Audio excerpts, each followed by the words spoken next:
Very good morning साथियों।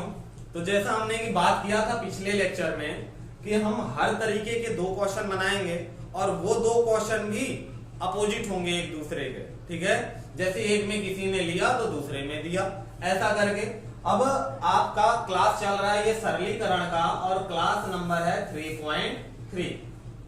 पहले वाले में फॉर्मूला है बिल्कुल, दूसरे में बेसिक और तीसरे से हमारा बढ़िया क्वेश्चन यानी 3.2 से अच्छे क्वेश्चन चल रहे हैं और 2-3 सीरीज और रहेगी इसकी, ज्यादा नहीं, 4-5 क्वेश्चन करके। हाँ, कुल आपको 10 सवाल और पढ़ने हैं और 10 तरीके के, हर तरीके के क्वेश्चन यहाँ पे हम लोग टच करेंगे और बात करेंगे। खैर आते हैं पॉइंट पे।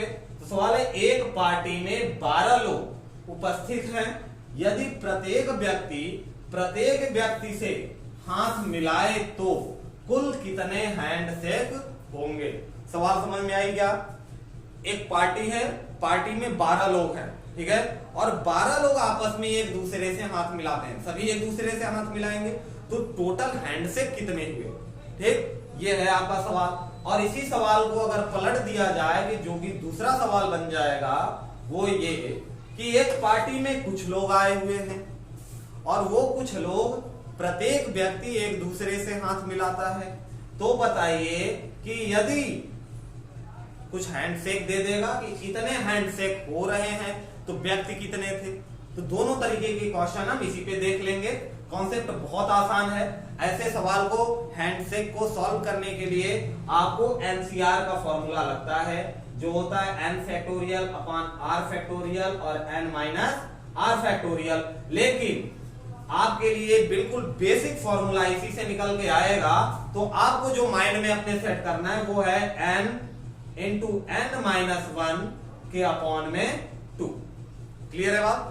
सिर्फ इतनी बात सेट करनी है कि जहां भी हैंडशेक की बात होगी, चाहे क्वेश्चन कैसा भी रहे, अब हैंडशेक तो इंसान ही करते हैं, इंसान हैंडशेक कर रहे हैं, हाथ मिला रहे हैं, तो वहां पे चाहे आपको हैंडशेक निकालना हो और चाहे नंबर ऑफ पीपल या लोग निकालने हो, दोनों कंडीशन में यही एक फॉर्मूला आपका काम करेगा और इसी पे काम ओके है। 10 सेकेंड का भी क्वेश्चन नहीं है। n माइनस 1 बाई 2, यहाँ पे n क्या है? व्यक्तियों की संख्या है, सीधी सी बात। यहाँ n क्या है? व्यक्तियों की संख्या, और बराबर किसके आएगा? कुल हैंडशेक, कितने हाथ मिलाए गए। तो चलिए सॉल्व करते हैं। n की जगह कितने व्यक्ति हैं भाई? व्यक्तियों की संख्या कितनी? 12, और n माइनस 1 यानी 12 माइनस 1 कितना? 11, और अपॉन में 2 से 12 घटा 6 टाइम में 6 का 11 में मल्टीप्लाई किया तो कितना आया? 66। तो इसका आंसर होगा क्या? 66। 5 सेकंड का क्वेश्चन, 5 सेकंड का आंसर। कब? जब आपको ये फॉर्मूला पता है। अब इसी क्वेश्चन में अगर कह दिया जाए आपसे, देखिए आंसर मिल गया, कितने हैंडशेक हुए? 66। तो उल्टा करके चेक कर लेते हैं। मान लीजिए कह दिया गया कि पार्टी में कुछ लोग हैं और उपस्थित हैं और प्रत्येक व्यक्ति से हाथ मिलाता है, तो कुल हैंडशेक कितने? इसका आंसर कितना था भाई? 66। तो हमने लिख दिया कुल हैंडशेक कितने हैं? 66। तो आपको यहाँ क्या बताना होगा कि कितने व्यक्ति आए थे। कुछ व्यक्ति आए थे, तो कितने व्यक्ति आए थे? तो भाई सेम फॉर्मूला, सेम कॉन्सेप्ट, सब कुछ। कितने व्यक्ति आए थे? हमने माना n व्यक्ति आए थे, n माइनस 1 अपॉन में 2, ये तो फॉर्मूला है। और इन्होंने हैंडशेक किए तो टोटल हैंडशेक कितने हुए? 66। बराबर में आ गया क्या? 66। क्रॉस मल्टीप्लाई करके n की वैल्यू निकाल लो, काम हो गया। n का मल्टीप्लाई अंदर, तो n स्क्वायर माइनस n, भाई इसका गुणा दोनों के साथ होगा, तो n का गुणा n के साथ n स्क्वायर माइनस n का 1 में n आ गया। अब बराबर इसका गुणा कर लो, 66 2 या 6 दूनी 12 2, 6 दूनी 12 13 132। अब इसको उठा के ले आओ तो n square minus n minus 132 बराबर क्या मिला? 0। और ये बन गया आपका एक इक्वेशन। देखिए अब जरूरी नहीं है कि वैल्यू तुरंत कट जाए और आंसर आ जाए, हो सकता है कि इक्वेशन बन जाए तो आपका 10-5 सेकेंड और लगेगा।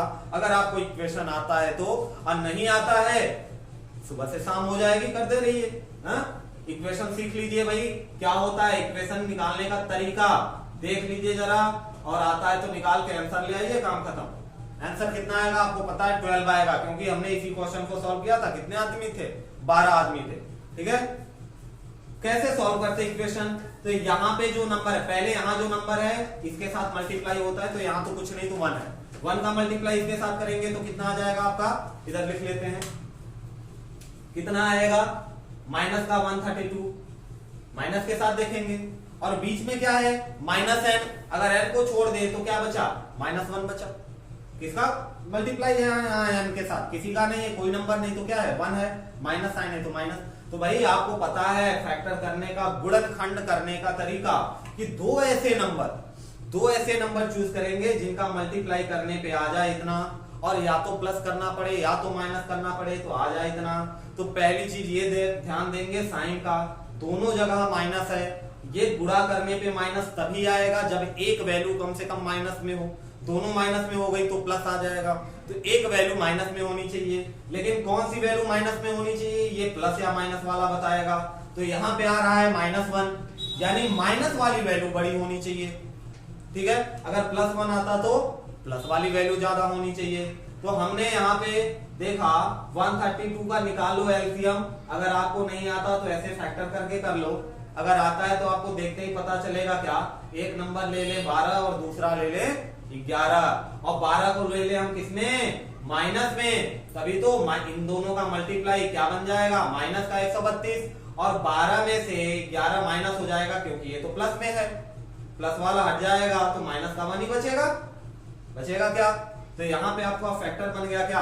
अब देखो करते क्या है, आपके नीचे बीच वाली वैल्यू को तोड़ते हैं, -n को आपने लिख दिया -12 + 11n, n लगेगा साथ में, और माइनस का 132 बराबर किसके, 0 के। देखिए भाई -12n में से अगर 11n निकलेगा तो -n ही बचेगा, ठीक है। अब क्या किया आपने, अब दो का पेयर बना लिया, दो का जोड़ा, और जो कॉमन निकाल रहा है निकाल लिया।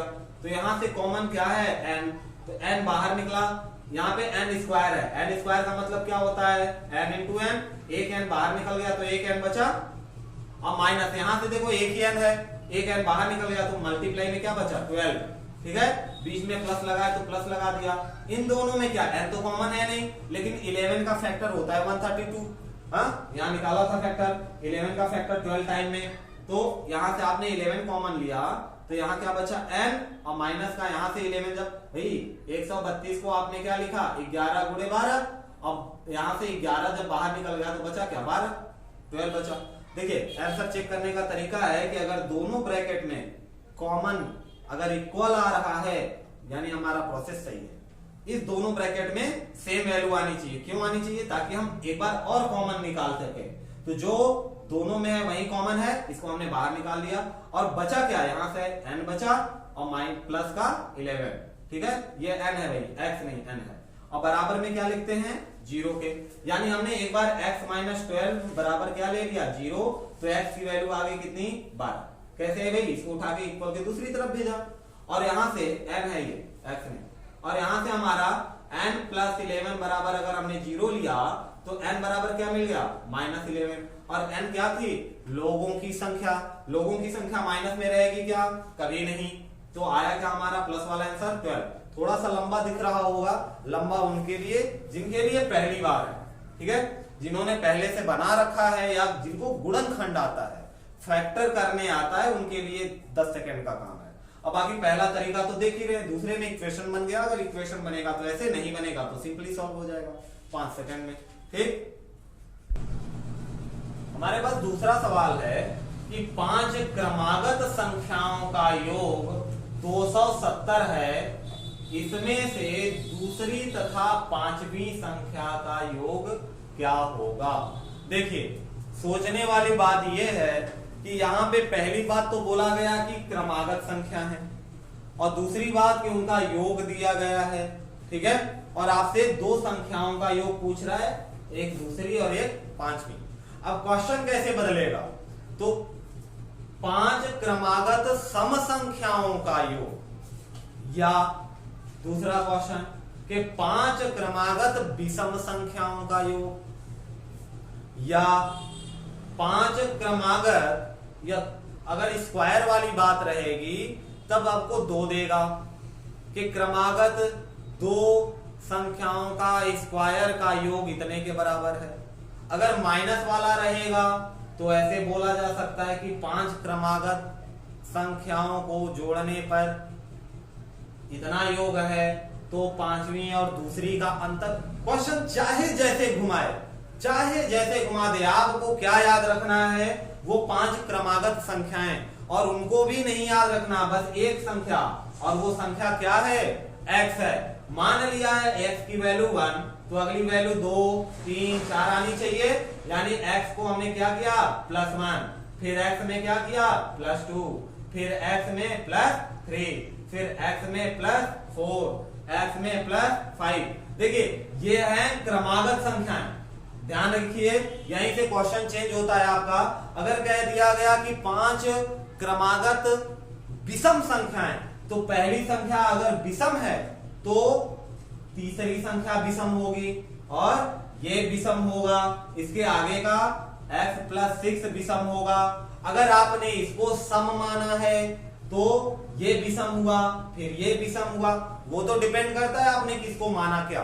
जो भी चीज आप मानेंगे क्रमागत में एक अल्टरनेट हो जाएगा इवन ऑड के लिए, सम विषम के लिए, एक नंबर छोड़ के। फिर हमारा सवाल है कि 5 क्रमागत संख्याओं का योग। तो सवाल पे आते हैं, पहली क्रमागत संख्या, दूसरी, तीसरी, चौथी और ये 5वीं।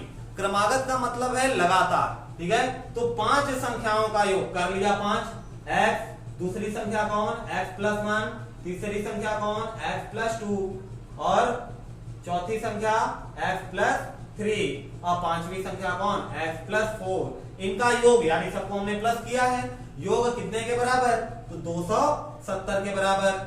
अब भाई कर लो प्लस x को एक तरफ और बिना x को एक तरफ, कितने x, 1 2 3 4 5x, और साथ में क्या बचा यहां से 1 और 2, 1 और 2 3, 3 3 6, और 6 और 9 सॉरी 6 और 4 कितना आता है 10, बराबर किसके, 270 के। तो 5x बराबर क्या बचा भाई, 260 बचेगा, क्योंकि ये +10 इधर आके क्या बन जाएगा, -10 बन जाएगा। तो 270 में से 10 गया 260, x बराबर क्या आ गया, 260 अपॉन में 5, 5 से काटो, 5 बचे 25, बचा कितना 1 0 10, 5 दूना 10, 52। तो x की वैल्यू आ गई 52। अभी आपका आंसर नहीं आया, आंसर अभी यहां से पता चलेगा, किसका, दूसरी और 5वीं संख्याओं का योग। तो भाई x की वैल्यू 52 आई है, ये x हो गया कितना 52, तो अगली संख्या +1 है, 52 से एक ज्यादा कितना आया 53, फिर 54, फिर 55, और उसके बाद 56। 1 2 3 4 5 निकल गई। और आपसे पूछा किसका गया था, इसमें दूसरी और 5वीं संख्या का योग। तो दूसरी संख्या कौन है भाई, x+1, इसकी वैल्यू कितनी आई 53, और 5वीं संख्या की वैल्यू कितनी आई 56, और दोनों को कर देंगे प्लस, तो आ जाएगा 109। क्या ऑप्शन में है, नहीं है, ठीक है, सही है ना, हाँ ऑप्शन में नहीं, नन भी तो है, नन भी है तो नन हो जाएगा। और नहीं अगर यहाँ पे नियर वैल्यू दिया हुआ है, नियर से कंफ्यूज नहीं होंगे, ठीक। अगर जोड़ने में सही आया है आपका 3 और 3 6, 6 4 10, 60 70 और 52 सही तो है, ठीक, तो नन, क्लियर है बात। और इवन ऑड वाला भी ऐसे ही चलेगा, जब इवन या ऑड सम विषम पूछा जाएगा। अच्छा यही अगर होता कि दो संख्याओं के वर्गों का योग, दो क्रमागत संख्याओं के वर्गों का योग, तो ये दो संख्या हो गई, इनका योग यानी प्लस, लेकिन कैसा, स्क्वायर का, वर्ग का, तो x² और यहाँ पे x+1 का होल स्क्वायर लगता। ये ध्यान रखेंगे, ये पूरे का स्क्वायर लगेगा, x² + 1 का स्क्वायर नहीं लगेगा। क्लियर है बात। क्वेश्चन चाहे जैसे घुमाया जाए, एक ही फंडा है ये वाला, ये लाइन अगर आप क्लियर रखोगे तो चाहे क्वेश्चन कैसे भी पूछा जाए, ठीक। हमारे पास तीसरा सवाल है, यदि a² - 6a - 1 = 0, तो a - 1/a का वैल्यू निकालिए। देखिए इसके ऊपर हम लोग इसके पहले वाले वीडियो में बात कर चुके हैं। कब बात किया था भाई, 3.1 में, जब इसके a² - 1/a² या इनका होल स्क्वायर या क्यूब या पावर 4 पावर 6 के क्वेश्चन थे हमारे पास। लेकिन यहाँ पे थोड़ा सा मेथड अलग है, क्योंकि वहां पे हम स्क्वायर और क्यूब का फॉर्मूला लेके चलते थे। यहाँ पे ऐसा नहीं, यहाँ पे आपको एक इक्वेशन दिया हुआ है, ठीक है, वहां पे तो वैल्यू इसकी दी रहती थी और इसी के रिस्पेक्ट में पूछता था। हमारे पास यहाँ क्या है, इक्वेशन है, तो इक्वेशन को हम कोशिश करेंगे कि जो पूछा गया है उसकी तरह बनाएं। हमें बनाना है इसको किसकी तरह भाई, हमें चाहिए a माइनस 1/a की वैल्यू। अगर हमारा ये इक्वेशन इसकी तरह बन जाए तो जो बराबर में आएगा वही हमारा आंसर हो जाएगा। सेम काम भाई, कब ये ऐसे बनेगा, तो एक पहली बात तो यहाँ स्क्वायर है और यहाँ स्क्वायर नहीं है, तो स्क्वायर गायब करो, और नीचे में भी a चाहिए, तो दोनों के लिए एक काम कर लो, क्या कि दोनों पक्षों में a से दे दो भाग, dividing by a both side. अब a स्क्वायर में a से डिवाइड किया, देखिए समझाने के लिए हम थोड़े लंबे जा रहे हैं, बाकी तो 2 सेकंड का क्वेश्चन है ये, 5 सेकंड भी नहीं लगना। हाँ, a स्क्वायर में a से डिवाइड किया, 6a में डिवाइड किया a से, अब -1 में डिवाइड किया a से, अब बराबर 0 में किसी से डिवाइड करो, आंसर क्या आएगा, 0 आएगा।